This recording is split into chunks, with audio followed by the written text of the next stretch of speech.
विभाजन विभीषिका स्मृति दिवस पर बंटवारे के दुख और कष्टों को देशवासी कर रहे याद। प्रधानमंत्री ने प्रभावितों के साहस को किया सलाम। सद्भाव के बंधन को मजबूत करने पर बल। हर घर तिरंगा अभियान में दिख रहा राष्ट्र प्रेम और देशभक्ति का जोश। कोडरमा में केंद्रीय मंत्री अन्नपूर्णा देवी हुई शामिल। राष्ट्रपति शाम 7 बजे राष्ट्र को करेंगी संबोधित। नेमरा में मुख्यमंत्री पुत्र धर्म के साथ निभा रहे राजधर्म। अधिकारियों को दिए निर्देश, जनहित से जुड़े कार्यों में न हो कोताही। सशक्त ग्रामीण झारखंड पर जोर। और राष्ट्रीय जूनियर महिला हॉकी चैंपियन टीम का रांची पहुंचने पर जोरदार स्वागत। रांची में 16 से 18 अगस्त तक राष्ट्रीय थ्रो बॉल प्रतियोगिता।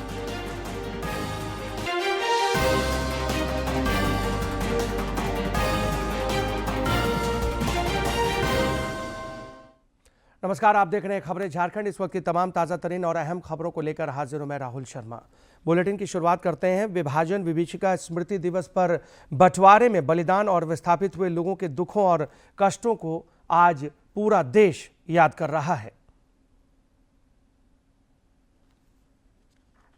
14 अगस्त 1947 वो तारीख है जब भारत को काटकर बांट दिया गया था और भारत के भौगोलिक रूप से 3 टुकड़े कर दिए गए थे, जिनमें से पश्चिमी पाकिस्तान और पूर्वी पाकिस्तान नाम के 2 टुकड़ों को साथ लेकर धर्म के आधार पर एक नया देश बनाया गया, पाकिस्तान। लेकिन विभाजन के बाद कीमत चुकाई इस देश के करोड़ों मासूम लोगों ने। लाखों परिवारों के इन करोड़ों लोगों को अपना घर बार सब कुछ छोड़कर भागना पड़ा। महिलाओं और बेटियों से बलात्कार, लूटमार और नरसंहार की इस पूरी दास्तान को शब्दों में बयान कर पाना बिल्कुल ही मुमकिन नहीं है।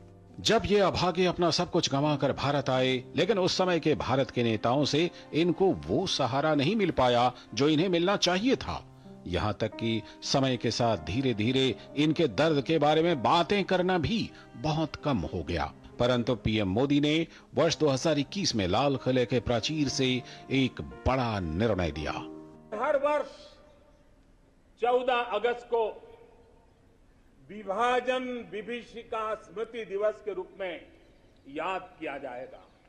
जो लोग विभाजन के समय अमानवीय हालात से गुजरे, जिन्होंने अत्याचार सहे, जिन्हें सम्मान के साथ अंतिम संस्कार तक नसीब नहीं हुआ, उन लोगों का हमारी स्मृतियों में जीवित रहना भी उतना ही जरूरी है। 14 अगस्त को विभाजन विभीषिका स्मृति दिवस उन सभी लोगों की याद में मनाया जाता है जिन्होंने विभाजन के कारण अपनी जान गंवाई। पीएम मोदी ने इस दिन की घोषणा उन सभी लोगों को याद करने के लिए की थी जिन्होंने राष्ट्र के विभाजन के कारण अपनी जान गंवा दी और अपने मूल से उजड़ गए। बंटवारे का दर्द आज भी हिंदुस्तान के सीने को छलनी करता है। ये पिछली शताब्दी की सबसे बड़ी त्रासदी में से एक थी। आजादी के बाद इन लोगों को बहुत ही जल्द भुला दिया गया। यह सच है कि समय के पहिए को वापस नहीं घुमाया जा सकता और विभाजन की विभीषिका के दंश को झेलने वाले लोगों और उनके वंशजों को उनके जन्म स्थान, उनकी संपत्ति वगैरह लौटा पाना असंभव है। परंतु हम उनके बारे में बातें कर उनके दुखों में कम से कम शामिल तो हो ही सकते हैं। Bureau report, DD news. प्रधानमंत्री नरेंद्र मोदी ने विभाजन विभीषिका स्मृति दिवस पर प्रभावित लोगों के साहस को सलाम किया है। उन्होंने कहा है कि प्रभावित हुए कई लोगों ने अपने जीवन का पुनर्निर्माण किया और उल्लेखनीय उपलब्धियां हासिल की। प्रधानमंत्री नरेंद्र मोदी ने कहा है कि ये उनके साहस का सम्मान करने का भी दिन है। अकल्पनीय क्षति का सामना करने और फिर भी नए सिरे से शुरुआत करने की ताकत पाने की उनकी क्षमता का। प्रभावित हुए कई लोगों ने अपने जीवन का पुनर्निर्माण किया और उल्लेखनीय उपलब्धियां हासिल की। ये दिन हमारे देश को एक सूत्र में पिरोने वाले सद्भाव के बंधन को मजबूत करने की हमारी स्थायी जिम्मेदारी की भी याद दिलाता है। राज्य भर में राष्ट्र प्रेम और देशभक्ति के जज्बे के साथ हर घर तिरंगा अभियान जारी है। कोडरमा में भी तिरंगा यात्रा निकाली गई, जिसमें केंद्रीय मंत्री अन्नपूर्णा देवी भी शामिल हुए। आजादी के उत्सव के रूप में राज्य भर में जगह जगह तिरंगा यात्रा निकाली जा रही है। कोडरमा के झुमरी तलैया में भी भव्य तिरंगा यात्रा निकाली गई, जिसमें केंद्रीय मंत्री अन्नपूर्णा देवी और विधायक नीरा यादव समेत समाज के विभिन्न वर्गों के लोग शामिल हुए। यह यात्रा सुभाष चौक से शुरू हुई और महाराणा प्रताप चौक पर पहुंची। केंद्रीय मंत्री समेत सभी लोग इस दौरान जश्न आजादी के उत्साह से लबरेज दिखे। प्रधानमंत्री श्री नरेंद्र मोदी जी के नेतृत्व उन्होंने आह्वान किया है कि हर घर तिरंगा, हर एक घर घर में लोग तिरंगा लगाएं।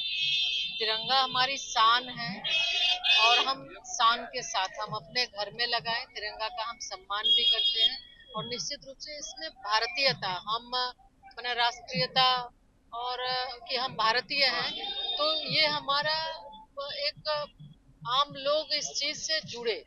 तिरंगा यात्रा में स्कूली बच्चे भी हाथों में राष्ट्र ध्वज लिए उत्साहपूर्वक शामिल हुए। जिस मार्ग से भी यह यात्रा गुजरी, वहां का वातावरण देशभक्ति के नारों से गुंजायमान हो उठा। विधायक नीरा यादव ने सभी से अभियान में बढ़ चढ़कर हिस्सेदारी सुनिश्चित करने का आग्रह किया। आप देखें कि कितने भव्य तरीके से तिरंगा यात्रा निकला। आज झुमरी तलैया में देखिए, इतनी दूर लंबी लाइन में स्कूल के बच्चे, हर संगठन के लोग, हर स्कूल कॉलेज के लोग और सभी लोग हैं, तो काफी अच्छा है। और सबसे ये कहना चाहेंगे कि लोग 15 अगस्त हर घर में तिरंगा जरूर लगाएं। प्रधानमंत्री नरेंद्र मोदी के आह्वान पर राज्य के अन्य जिलों में भी हर घर तिरंगा अभियान से खास और आम जुड़ रहे हैं। कोडरमा से गजेंद्र बिहारी सिन्हा की रिपोर्ट। साहिबगंज में भी जोश और जज्बे के साथ हर घर तिरंगा अभियान को लेकर तिरंगा पदयात्रा का आयोजन किया गया। इस दौरान 100 मीटर लंबे तिरंगा के साथ लोगों ने शहर में भ्रमण किया। यह पदयात्रा कारगिल चौक से शुरू होकर पटेल चौक होते हुए पूर्वी फाटक के चंद्रशेखर आजाद स्मारक पर संपन्न हुई। तिरंगा पदयात्रा में राजमहल के पूर्व विधायक अनंत कुमार ओझा समेत अन्य नेता भी शामिल हुए।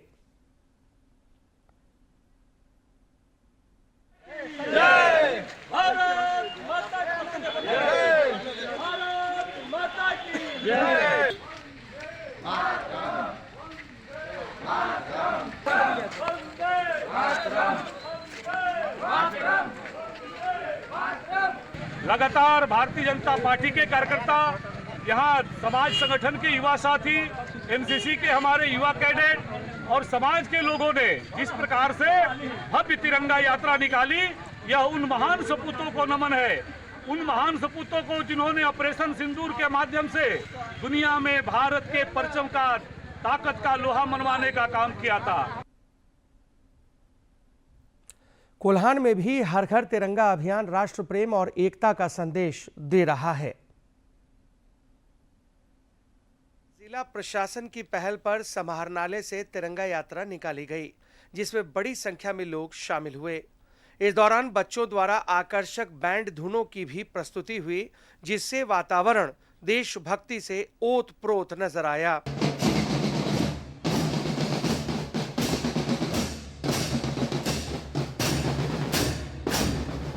जिले के उपायुक्त चंदन कुमार और प्रशिक्षु आईएएस सिद्धांत कुमार ने सभी को अभियान से जुड़ने के लिए प्रेरित किया। ये हमारे लिए एक गौरवान्वित पल है, जो हमें ये याद दिलाता है कि हमारे लिए कितने लोगों ने बलिदान दिया। आज हम जो ये खुली सांस ले रहे हैं और इंडिपेंडेंट वे में अपना लाइफ व्यतीत कर रहे हैं, इसके पीछे बहुत लोगों का बलिदान है। ये झंडा सिर्फ मैदान तक न रह जाए, सिर्फ 2 दिवस तक न रह जाए, बल्कि ये सड़कों पर उतरे और सड़कों से ज्यादा हमारे दिलों पर उतरे। भाजपा की पहल पर भी चाईबासा में तिरंगा यात्रा निकाली गई। इस दौरान सभी देशभक्ति के रंग में रंगे नजर आए। तिरंगे की आन बान और शान के साथ ही वीर जवानों के शौर्य को भी सलाम किया गया। इस तिरंगे को फहराने के लिए भारत के न जाने कितने सपूतों ने अपनी जान की बाजी लगाई थी और हम जीते जी इस तिरंगे का कभी अपमान नहीं होने देंगे। यह जो आज़ादी आज हम सब लोग को मिली है, ये कड़े संघर्ष के बाद मिली है। इस आज़ादी के लिए हमारे देश के कई भारतवासी शहीद हुए हैं उन शहीदों को भी आज हम नमन कर रहे हैं। कोल्हान में तिरंगा यात्रा का आयोजन सभी में देश प्रेम की चेतना जगाने में कामयाब होता दिख रहा है। चाईबासा से दिलीप कुमार बनर्जी की रिपोर्ट। पूर्वी सिंहभूम में भी हर घर तिरंगा अभियान का उत्साह देखते ही बन रहा है। स्थानीय सोनी देवी विश्वविद्यालय के एनएसएस इकाई द्वारा भी हर घर तिरंगा रैली निकाली गई, जिसमें सभी ने उत्साहपूर्वक हिस्सा लिया। इस दौरान तिरंगे का भी वितरण किया गया। इधर जमशेदपुर के सुंदरनगर मंडल में भी भाजपा की ओर से भव्य तिरंगा यात्रा निकाली गई। देश प्रेम से सराबोर पार्टी कार्यकर्ताओं में इस दौरान खासा उत्साह देखा गया।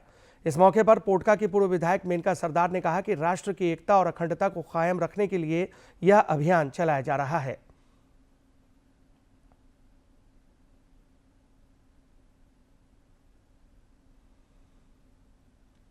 जो आज हम लोग का बीच में नहीं रहे, उसको कुर्बानी को सम्मान देने के लिए आज हम लोग रोड में वो लोग सम्मान देने के लिए और पूरा भारत के तमाम जनता से हमारे देश के प्रधानमंत्री आह्वान किया है। आज कम से कम एक झंडा जो भारत का जो मान सम्मान और अभिमान जुड़ा हुआ है, उसको जरूर आप अपना घर में लगाइए और उसको वीर शहीदों को सम्मान देने का काम करें। राष्ट्रपति द्रौपदी मुर्मू आज शाम 7 बजे स्वतंत्रता दिवस की पूर्व संध्या पर राष्ट्र को संबोधित करेंगी। राष्ट्रपति का संबोधन आकाशवाणी और दूरदर्शन के समूचे राष्ट्रीय नेटवर्क पर प्रसारित होगा। आप राष्ट्रपति द्रौपदी मुर्मू का स्वतंत्रता दिवस के पूर्व संध्या पर उनका संदेश सुन सकते हैं। आकाशवाणी के सभी नेटवर्क और साथ ही साथ दूरदर्शन पर हिंदी और अंग्रेजी में संबोधन के प्रसारण के बाद दूरदर्शन के क्षेत्रीय चैनलों द्वारा क्षेत्रीय भाषाओं में इसका प्रसारण किया जाएगा। आकाशवाणी अपने संबंधित क्षेत्रीय नेटवर्क पर आपको बता दें 9:30 बजे के बाद क्षेत्रीय भाषाओं में इसका प्रसारण करेगा। राष्ट्र की सुरक्षा में अदम्य साहस के लिए वीरों को भी सम्मान मिल रहा है। कोल्हान प्रक्षेत्र के डीआईजी अनुरंजन किस्पोट्टा को राष्ट्रपति पदक के लिए चुना गया है। श्री किस्पोट्टा ने इस सम्मान के लिए चुने जाने पर प्रसन्नता जताई है। राष्ट्रपति द्रौपदी मुर्मू ने झारखंड कारखाना संशोधन विधेयक को मंजूरी दे दी है। इसके अधिनियम बनने से कारखानों में महिला श्रमिक रात्रि पाली में भी काम कर सकेंगे। राज्य सरकार ने इस विधेयक को विधानसभा से पारित कराकर राज्यपाल को भेजा था। राज्यपाल ने इसे राष्ट्रपति को स्वीकृति के लिए भेज दिया था, जिस पर उन्होंने अपनी मंजूरी प्रदान कर दी है। दिवंगत दिशोम गुरु शिबू सोरेन के श्राद्ध कर्म निर्वहन के सिलसिले में मुख्यमंत्री हेमंत सोरेन इन दिनों अपने पैतृक गांव नेवरा में हैं।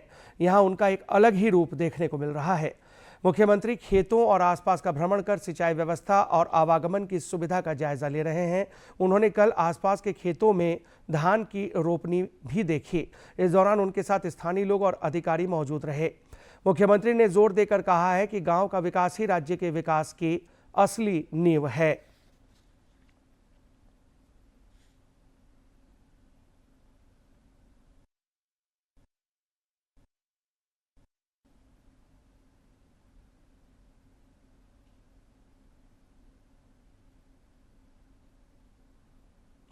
मुख्यमंत्री नेमरा में पुत्र धर्म के साथ राजधर्म का भी निर्वहन कर रहे हैं। उन्होंने अधिकारियों के साथ कुछ फाइलें भी निपटाईं। मुख्यमंत्री ने अधिकारियों को स्पष्ट निर्देश दिया कि जनहित से जुड़े कार्यों में किसी भी प्रकार की कोताही न बरती जाए और योजनाओं का क्रियान्वयन गुणवत्तापूर्ण तरीके से समय पर सुनिश्चित किया जाए। श्री सोरेन ने जन समस्याओं के प्रति अधिकारियों को संवेदनशील रहने की भी हिदायत दे डाली।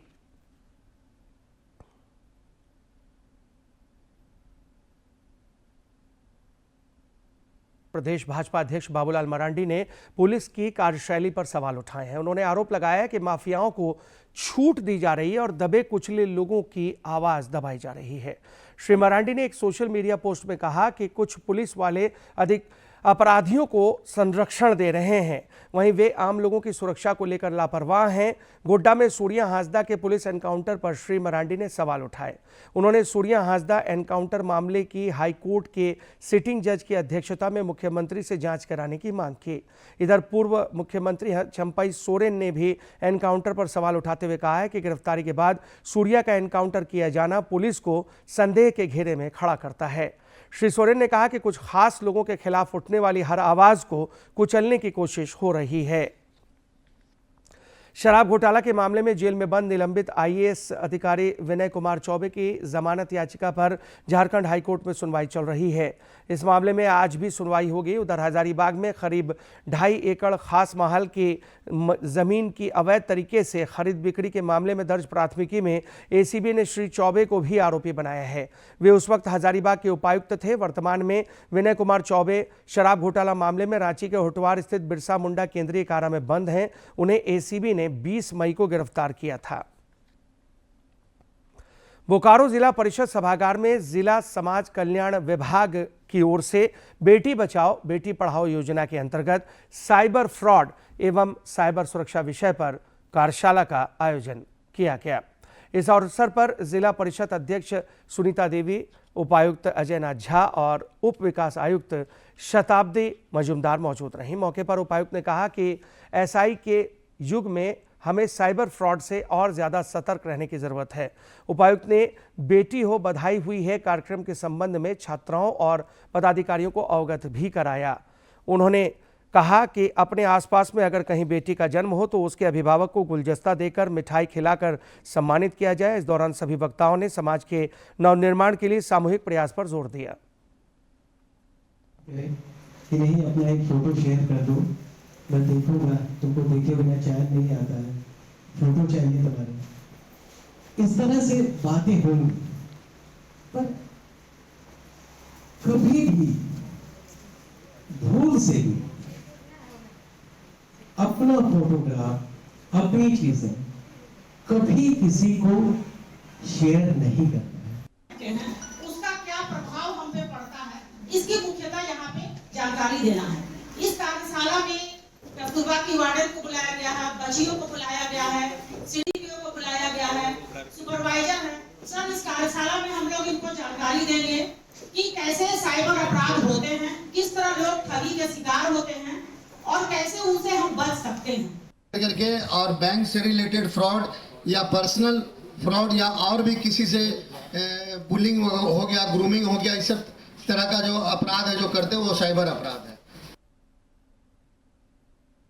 रांची के आड्रे हाउस में 2 दिवसीय जनजातीय महोत्सव सांस्कृतिक कार्यक्रम का कल समापन हो गया। इस कार्यक्रम में राज्य के विभिन्न जिलों से आए कलाकारों ने मनमोहक प्रस्तुति दी। सांस्कृतिक कार्य निदेशालय और भारतीय लोक कल्याण संस्थान की पहल पर आयोजित इस 2 दिवसीय महोत्सव के समापन समारोह के दौरान कई गणमान्य लोग मौजूद रहे। इस दौरान झारखंड की कला और संस्कृति का अद्भुत संगम देखने को मिला।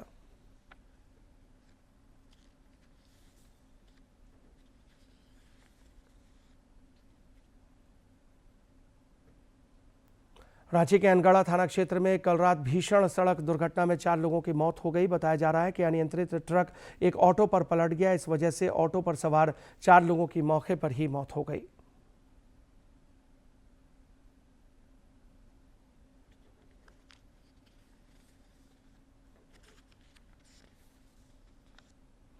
आंध्र प्रदेश में जूनियर राष्ट्रीय महिला हॉकी चैंपियनशिप का खिताब जीतकर झारखंड की टीम कल रांची पहुंची।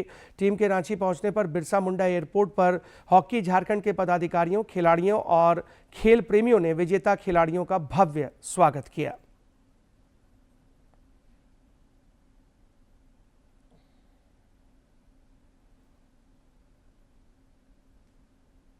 रांची के होटवार स्थित खेलगांव में 16 से 18 अगस्त तक सीनियर राष्ट्रीय थ्रोबॉल प्रतियोगिता का आयोजन होगा।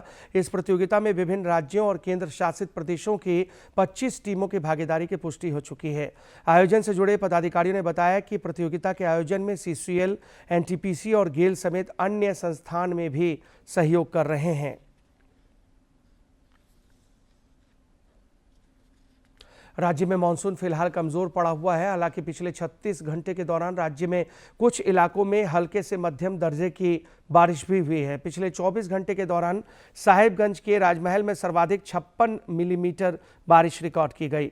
आगामी 19 अगस्त तक राज्य के विभिन्न हिस्सों में हल्के से मध्यम दर्जे की बारिश का पूर्वानुमान है। 17 अगस्त तक आंधी और वज्रपात को लेकर मौसम विज्ञान केंद्र ने अलर्ट जारी किया है। राज्य में इस मानसूनी सीजन में अब तक 36% अधिक बारिश हुई है। देवघर और पाकुड़ में सामान्य से कम बारिश हुई है। आज के दिन की ऐतिहासिक और महत्वपूर्ण घटनाओं पर आइए डालते हैं एक नजर।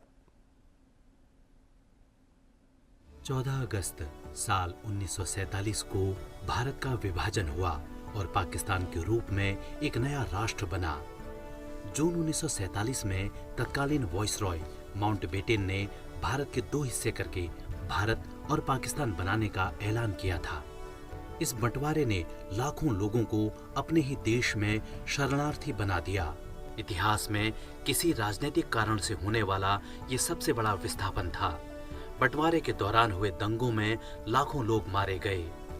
15 अगस्त 1947 को भारत आजाद हुआ, लेकिन इस आजादी के साथ ही भारत का बंटवारा भी हुआ। भारत की आजादी से एक दिन पहले पाकिस्तान के रूप में एक नया मुल्क बना। फरवरी 1947 में ब्रिटिश सरकार ने भारत को आजाद करने का ऐलान किया, जिसकी जिम्मेदारी लॉर्ड माउंटबेटन को सौंपी गई।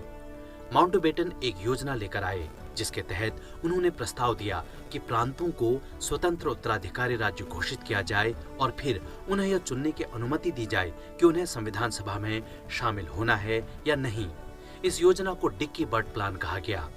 जुलाई 1947 के दिन ब्रिटिश पार्लियामेंट ने इस योजना को पारित किया था।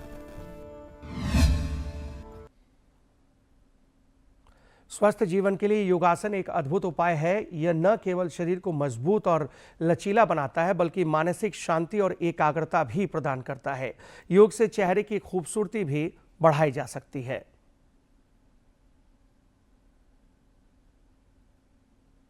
चेहरे को खूबसूरत और स्वस्थ बनाने के लिए अनानाम योग यानी कि फेशियल योग करेंगे, जो न केवल आपके चेहरे की मांसपेशियों को मजबूत बनाएगा, बल्कि आपकी झुर्रियों को कम करेगा और चेहरे पे एक अद्भुत ग्लो लेके आएगा।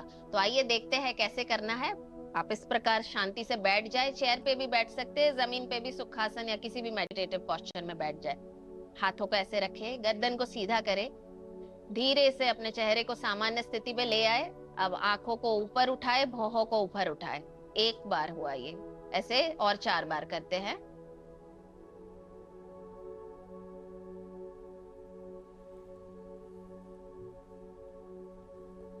दूसरा, अपने चेहरे को बंद करके, मुंह को बंद करके धीरे से स्माइल दीजिए और आंखें बड़े कीजिए। इसे भी 5 बार करना है।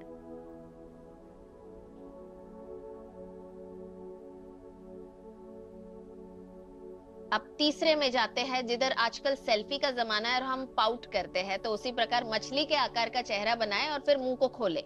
वो 1 बार हुआ, उसे भी 5 बार दोहराएंगे।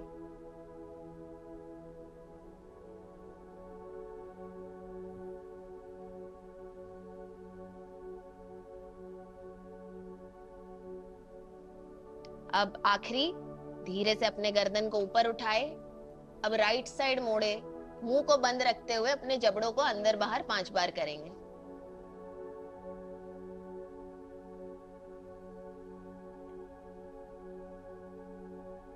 सेंटर, अब लेफ्ट साइड जाएं और 5 बार सेम चीज दोहराएं।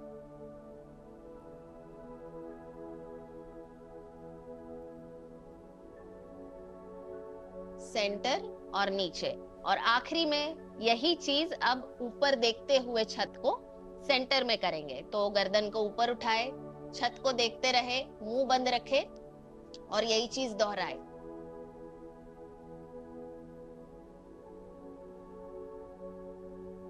धीरे से बीच में आए।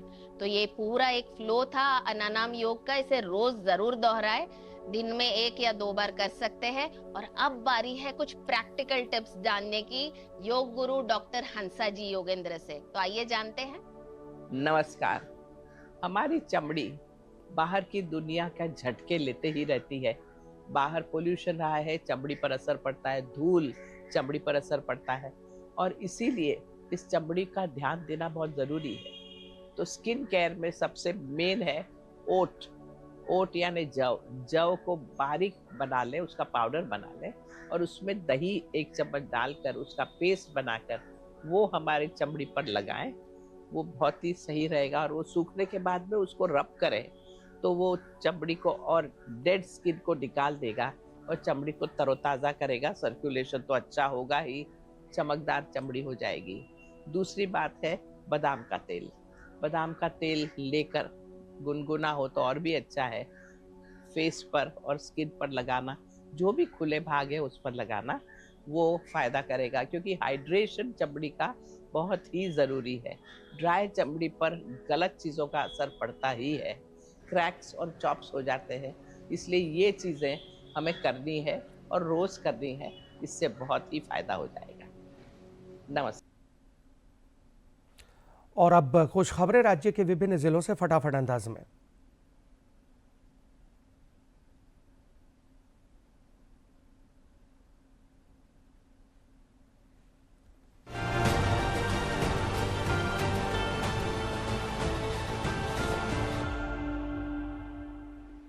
धनबाद के गया पुल अंडरपास के समतलीकरण कार्य की शुरुआत हो गई। इस दौरान पहले चरण में श्रमिक चौक से बैंक मोड़ मार्ग तक का समतलीकरण किया गया, जबकि दूसरे चरण में बैंक मोड़ से श्रमिक चौक मार्ग का कार्य बीती देर रात पूरा हुआ। दुमका जिला स्तरीय समन्वय समिति की बैठक आयोजित की गई, जिसमें विभागों के बीच बेहतर तालमेल, योजनाओं के समयबद्ध क्रियान्वयन और जनता को मिलने वाली सेवाओं में पारदर्शिता सुनिश्चित करने समेत कई विषयों पर विमर्श हुआ और संबंधित अधिकारियों को निर्देश दिए गए। पाकुड़ जिले के सदर प्रखंड में पंचायत उन्नति सूचकांक के अंतर्गत एक दिवसीय प्रखंड स्तरीय कार्यशाला आयोजित हुई। इसका उद्देश्य पंचायत प्रतिनिधियों, विभागीय पदाधिकारियों और कर्मियों को सूचकांक की कार्यप्रणाली, मापदंडों और डेटा प्रबंधन की प्रक्रिया से अवगत कराया गया। सिमडेगा उपायुक्त ने नगर परिषद क्षेत्र अंतर्गत अटल पार्क, स्वतंत्रता सेनानी बाबू वीर कुंवर सिंह पार्क एवं टैक्सी सह ऑटो स्टैंड का निरीक्षण किया। इस दौरान उपायुक्त ने संबंधित अधिकारियों को कई दिशा निर्देश भी दिए। झारखंड शिक्षा परियोजना गिरिडीह के तत्वावधान में खिलाड़ियों को कौशल दिखाने, खेल भावना और नेतृत्व क्षमता विकसित करने के उद्देश्य से उच्च विद्यालय पचम्बा के खेल मैदान में जिला स्तरीय जवाहरलाल नेहरू हॉकी प्रतियोगिता का आयोजन किया गया। अगस्त तक प्रखंडवार श्रम पंजीकरण और जागरूकता विशेष शिविर आयोजित किए जा रहे हैं, जिसके तहत अब तक 250 से अधिक लोगों को जागरूक किया गया और 110 पंजीकरण आवेदन प्राप्त हुए। पलामू समाहरणालय सभागार में डीजीएस और ई गवर्नेंस के तहत किए जा रहे कार्यों की समीक्षा की गई। इस दौरान सभी तरह के प्रमाण पत्रों को ससमय निर्गत करने, आधार अपडेशन कार्य समेत अन्य विषयों पर समीक्षा हुई और संबंधित अधिकारियों को उचित दिशा निर्देश दिए गए। गढ़वा के उपायुक्त के निर्देश पर अनुमंडल पदाधिकारी संजय कुमार ने पुलिस उपाधीक्षक यशोधरा के साथ शहर के नगर भवन मैदान में स्वतंत्रता दिवस के मुख्य समारोह को लेकर किए जा रहे परेड के पूर्वाभ्यास का निरीक्षण किया और कार्यक्रम के आयोजन की तैयारियों को लेकर संबंधितों को आवश्यक दिशा निर्देश दिए। खुट्टी में आयोजित स्वतंत्रता दिवस कार्यक्रम को लेकर अंतिम पूर्वाभ्यास में उपायुक्त आर रोनिटा शामिल हुई। आत्मविश्वास, उत्साह और देश प्रेम की ऊर्जा के साथ कचहरी मैदान में मुख्य कार्यक्रम का आयोजन होगा। मौके पर उन्होंने तैयारियों का जायजा लेते हुए संबंधित अधिकारियों को उचित दिशा निर्देश दिए।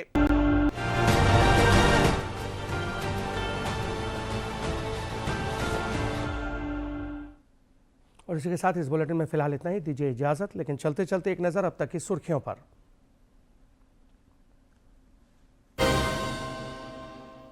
विभाजन विभीषिका स्मृति दिवस पर बंटवारे के दुख और कष्टों को देशवासी कर रहे याद। प्रधानमंत्री ने प्रभावितों के साहस को किया सलाम। सद्भाव के बंधन को मजबूत करने पर बल। हर घर तिरंगा अभियान में दिख रहा राष्ट्र प्रेम और देशभक्ति का जोश। कोडरमा में केंद्रीय मंत्री अन्नपूर्णा देवी हुई शामिल। राष्ट्रपति शाम 7 बजे राष्ट्र को करेंगी संबोधित। नेमरा में मुख्यमंत्री पुत्र धर्म के साथ निभा रहे राजधर्म। अधिकारियों को दिए दिशा निर्देश। जनहित से जुड़े कार्यों में न हो कोताही। सशक्त ग्रामीण झारखंड पर जोर। और राष्ट्रीय जूनियर महिला हॉकी चैंपियन टीम का रांची पहुंचने पर जोरदार स्वागत। रांची में 16 से 18 अगस्त तक राष्ट्रीय थ्रो बॉल प्रतियोगिता।